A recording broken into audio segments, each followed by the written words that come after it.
Hey, Sonny here, and I purchased the boy.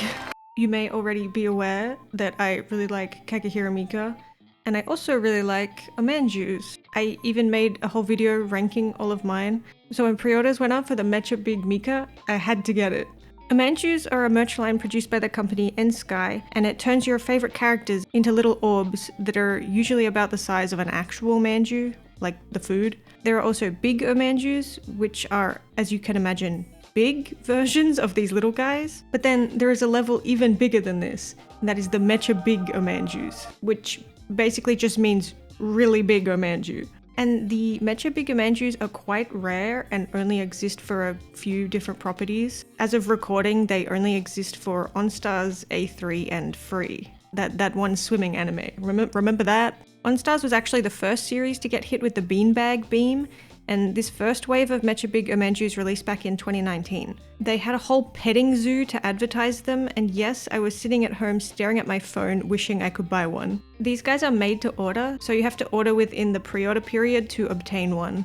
Otherwise, your only option is to try and obtain one secondhand, but listings for Mecha Big omanjuus are, as you can imagine, quite pricey. Flash forward to 2024, and Sky announced that they will be doing a second wave of Mecha Big omanjuus for OnStars. And these ones are called Mecha Big omanju Next. My time had come. Back in 2019, I didn't have the means or the money to pre-order a Mecha Big omanju, but I'm an adult now, and that means I can spend my money on whatever I want, like plastic and stupidly big Mika merchandise. So, needless to say, I hit the pre-order button. Mika went up for pre-order in February of 2025 and was slated to be released in June of the same year. The second wave of Mecha Big omanjuus had a noticeable price increase compared to the first wave, but you know, inflation and higher production costs and all of that. Now, Sky's site doesn't ship overseas, and since these are made to order, there was no other site you could order them from. So I had to use a proxy to get my hands on one. My proxy of choice was from Japan.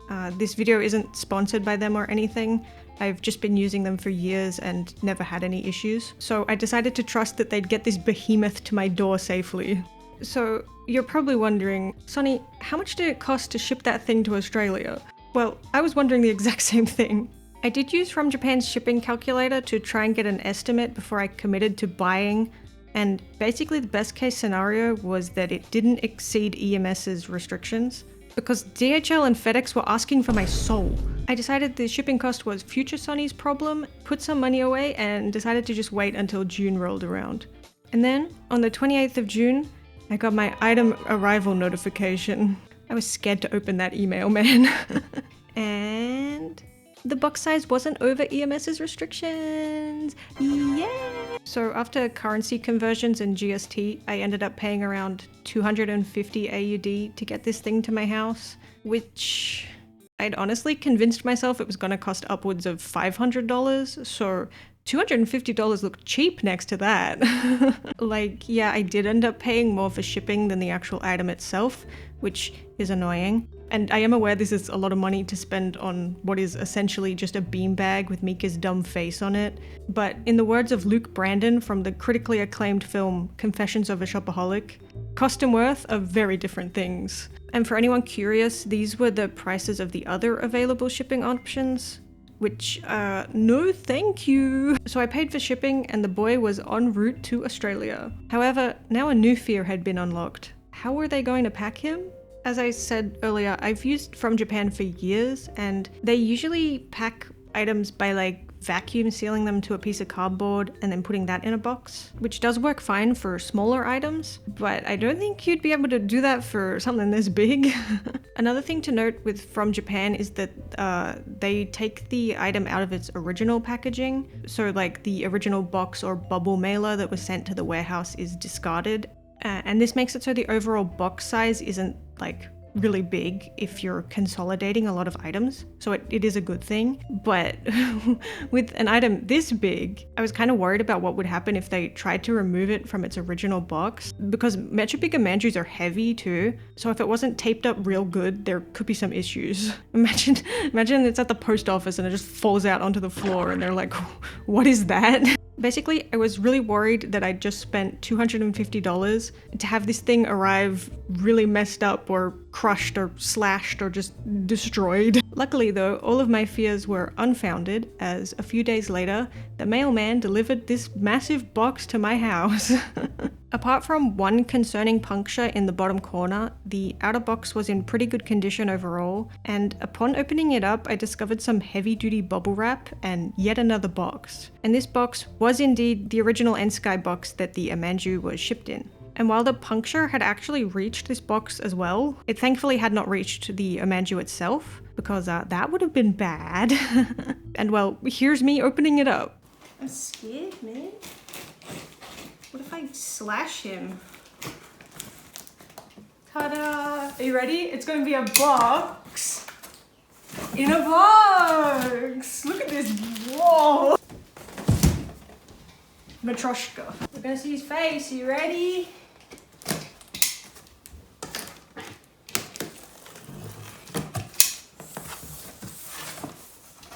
Good box. Oh. His eyes covered. So in the end, From Japan ended up sending me a 64 by 64 by 50 centimeter box, and the N-Sky box inside was a 160 size. And according to the packing slip, the package was a total weight of 7 kilos. Overall, I'm super impressed with how thoroughly From Japan packed it. They even put fragile tape on the outside, which is nice. So to whoever packed this boy and got him safely to my house, thank you. Aside from the omanjuu itself, it also came with a little information slip with care instructions in case you ever want to wash it. It also said this at the bottom, so please don't arrest me, N-Sky. But anyways, here he is. The Mecha Big Omanjuu Next Kagehira Mika edition. Pictures don't do this thing justice. He is huge. He makes my big omanjuu and worm Mika look tiny in comparison. It's also really hard to move around because of how slippery the fabric is. Now, I am incredibly happy with the omanjuu, don't get me wrong here, but I do have some concerns with, I guess, like the build quality of the product itself. In the advertisement images, they show people laying on them, throw them around, they throw them into the sun, but to me the fabric feels as though it's really thin and kind of delicate, so I definitely wouldn't recommend putting any weight on this thing. Like, even just sitting there in its natural state, there's spots where the beads inside noticeably press up against the fabric, which can't be helped of course, but it does make me worry about how long this boy is gonna hold up. In comparison, the big omanjuu is very cleanly made and the small ones are basically indestructible. Like, I'm not saying the quality is bad per se, but just maybe not as sturdy as it should be for something of this size. Maybe if they used a thicker fabric or double bagged the filling, it could lessen these issues. I only plan to have it sitting there as an art piece, so it doesn't really bother me, but I would advise against using this thing as an actual beanbag or cushion or something like that. Because in the long run it'll probably wear out. By the way, there is a zipper installed on the bottom to remove the outer skin layer if you want to wash it, which, thinking about it, if they just sold these things as a beanbag cover that you fill with beans yourself, the shipping costs would be significantly reduced. But yes, overall I am super happy and still can't believe I finally own one of these dudes. If I were to rate it using my scale from the previous omanjuu video, it would be this, and the joy rating is of course 1000 out of 10. Peak out of 10. Would spend $250 on shipping again out of 10. Anyways, let me know in the comments if you're also someone who bought one of these. Otherwise, I hope you enjoyed the video. Since I did the omanjuu ranking video for my 1000 subs special, I guess this one can count as a 2000 sub special. So thanks for subscribing and watching and all of that. Also, N-Sky, if you're watching this, make Prosecco omanjuus. I need to throw Rui at a wall. Aside from the omanjuu itself, it also came with a little inflammation